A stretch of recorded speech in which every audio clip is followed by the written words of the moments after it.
Assalamualaikum warahmatullahi wabarakatuh. Perkenalkan, nama saya Faradila Azhara dari Pendidikan Akuntansi.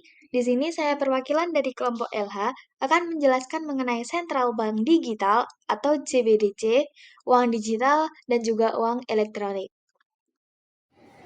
Baik, di sini saya akan menjelaskan tentang Central Bank Digital Currency, yaitu uang digital yang diterbitkan dan peredarannya dikontrol oleh bank sentral dan digunakan sebagai alat pembayaran yang sah untuk menggantikan uang kartal. CBDC ini akan bertindak sebagai representasi digital dari mata uang suatu negara. Adapun manfaat-manfaat dari CBDC ini, yang pertama ada peningkatan sistem pembayaran, yang dimana dapat membantu mengatasi masalah dalam sistem pembayaran seperti keterlambatan dan biaya transaksi yang tinggi. Yang kedua, ada inklusi keuangan, yang dimana dapat membantu menciptakan peluang untuk penggunaan bank dan finansial tanpa memiliki akses yang mengarah. Yang ketiga, ada transmisi kebijakan moneter dan makroekonomi, yang dimana dapat mempengaruhi transmisi kebijakan moneter dan makroekonomi dengan memberikan alat pembayaran yang lebih efisien dan transparan. Baik, adapun kelebihan dari CBDC ini, yang pertama ada instrumen pembayaran yang efisien, yang dapat menjadikan instrumen pembayaran yang lebih efisien untuk transaksi domestik maupun internasional. Yang kedua ada peningkatan sistem pembayaran, yang dapat meningkatkan sistem pembayaran dan mendorong inklusi keuangan jika dirancang dengan tepat. Yang ketiga, ada pun mengurangi ketergantungan pada uang tunai, di mana ketika penggunaan uang tunai menurun dan digantikan dengan pembayaran digital. Yang keempat, ada pelestarian peran internasional dominan dolar Amerika Serikat, yang dapat membantu mempertahankan status dolar Amerika Serikat sebagai mata uang cadangan dunia. Adapun kekurangan dari CBDC ini, yang pertama yaitu biaya dan resiko bagi bank sentral. Yang kedua, ada potensi peralihan dana, di mana CBDC mungkin mendorong rumah tangga dan peralihan untuk meningkatkan dunia dari deposito bank, sehingga meningkatkan biaya pendanaan bank dan menurunkan investasi dalam perekonomian. Yang ketiga, ada tantangan teknologi dan peraturan, di mana memerlukan teknologi canggih yang dikembangkan dengan baik yang mungkin menjadi tantangan bagi beberapa negara untuk menerapkannya. Selanjutnya yakni perbedaan CBDC dan mata uang kripto yang dapat dinilai dari beberapa aspek. Yang pertama aspek penerbit, yang dimana CBDC diterbitkan langsung oleh bank sentral, sedangkan mata uang kripto tidak diterbitkan oleh otoritas pusat manapun. Adapun aspek stabilitas nilai, di mana nilai CBDC dikaitkan dengan mata uang resmi negara penerbit. Sedangkan mata uang kripto sangat fluktuatif karena faktor-faktor seperti perdagangan spekulatif dan sentimen pasar. Yang ketiga, aspek regulasi dan kontrol, yang dimana CBDC tunduk pada registrasi dan kendali dari bank sentral, sedangkan mata uang kripto dirancang untuk beroperasi secara independen. Yang keempat, selanjutnya aspek tujuan. CBDC dituju untuk meningkatkan sistem pembayaran, inklusi keuangan, dan berpotensi mempengaruhi transmisi kebijakan moneter, sedangkan mata uang kripto seringkali dibuat untuk tujuan memberikan alternatif terhadap mata uang dan sistem keuangan tradisional. Baiklah, saat ini saya akan menjelaskan mengenai uang digital. Nah, pengertian uang digital adalah salah satu bentuk uang atau bentuk transaksi melalui data. Artinya dia tidak berupa fisik, melainkan data yang tersimpan dalam komputer ataupun alat elektronik lainnya. Nah, uang digital juga memiliki kelebihan. Yang pertama, kemudahan dan kenyamanan. Uang digital memungkinkan transaksi yang lebih cepat daripada transaksi yang biasanya kita lakukan. Ini uang digital juga bisa dilakukan melalui platform aplikasi, platform digital, ataupun alat elektronik lainnya. Yang kedua, keamanan. Uang digital juga dapat memudahkan kita untuk merasa aman dan memiliki tingkat keamanan yang lebih tinggi daripada kita mentransfer uang melalui tunai. Yang ketiga, pelacakan dan rekam jejak. Uang digital memungkinkan pelacakan dan rekam jejak yang lebih baik terhadap transaksi. Nah, ini dapat membantu dalam mencegah kegiatan ilegal seperti pencucian uang. Yang terakhir, yang keempat adalah aksesibilitas. Uang digital dapat diakses dengan mudah melalui perangkat elektronik atau alat-alat elektronik yang lainnya, seperti yang saya jelaskan tadi. Nah, uang digital juga memiliki kekurangan. Yang pertama, ketergantungan pada teknologi. Uang digital membutuhkan akses ke internet dan teknologi yang memadai. Jika terjadi gangguan ataupun masalah teknis, artinya transaksi tersebut tidak dapat berjalan dengan lancar ataupun berjalan dengan cepat. Yang kedua, keamanan cyber. Uang digital rentan terhadap serangan cyber seperti hacking atau pencurian identitas. Jika informasi pribadi atau keuangan menyebabkan kerugian finansial yang signifikan. Yang ketiga, keterbatasan penerimaan. Meskipun semakin banyak bisnis yang menerima pembayaran digital, masih ada beberapa tempat atau pedagang yang tidak menerima uang digital. Ini dapat menjadi kendala jika hanya memiliki uang digital dan tidak ada opsi pembayaran lainnya. Yang keempat, kehilangan akses. Jika Anda kehilangan akses ke akun atau dompet digital, kita dapat kehilangan akses ke uang kita sendiri.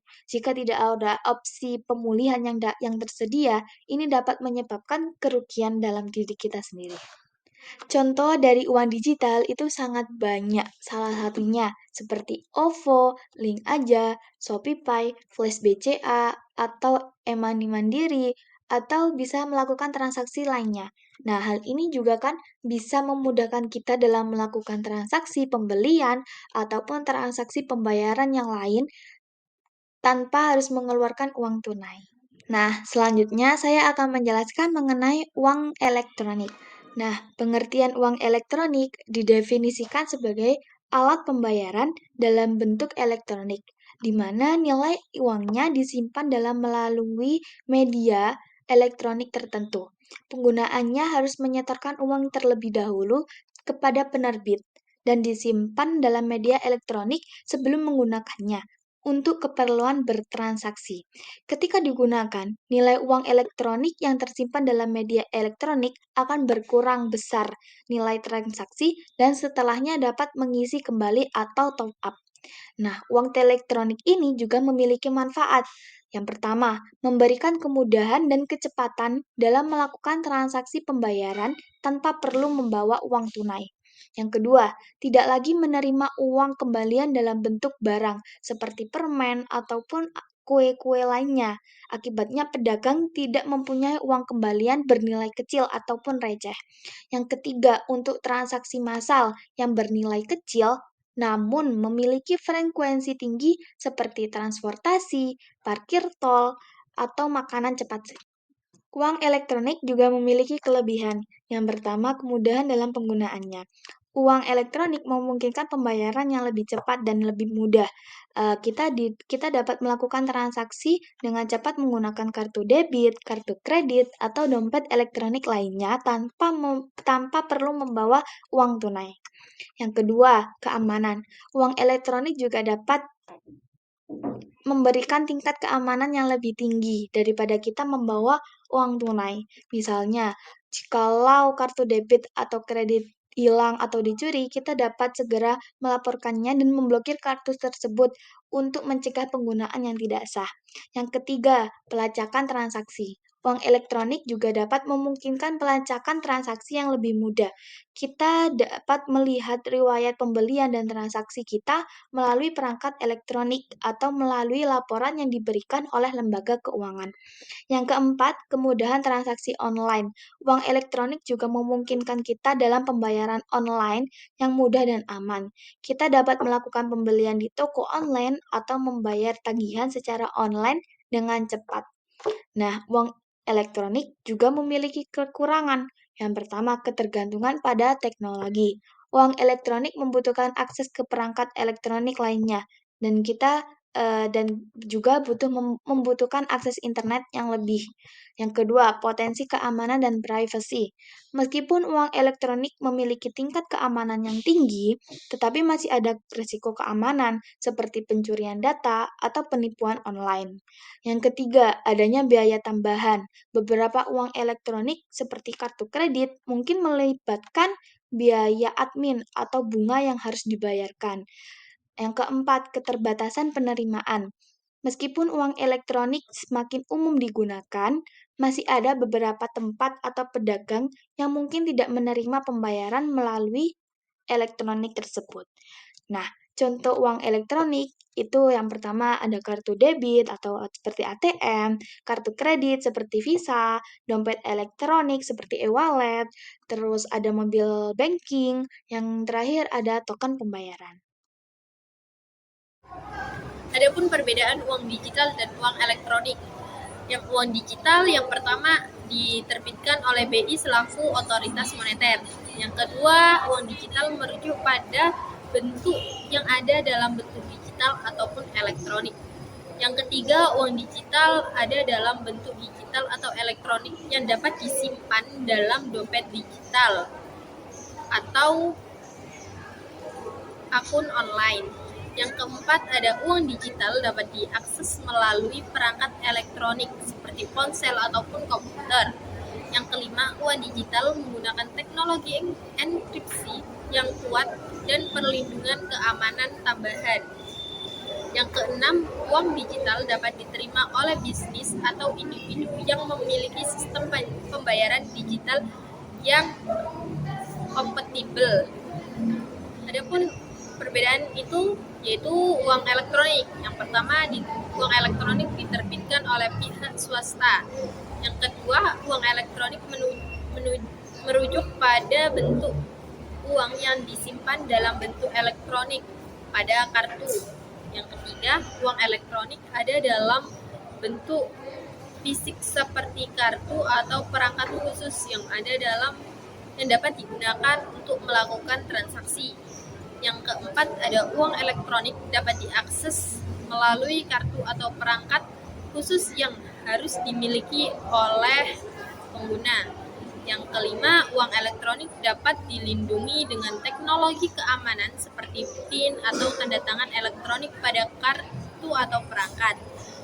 Yang keenam, uang elektronik dapat diterima oleh pedagang yang memiliki perangkat pembayaran elektronik yang kompatibel atau menerima pembayaran melalui kartu.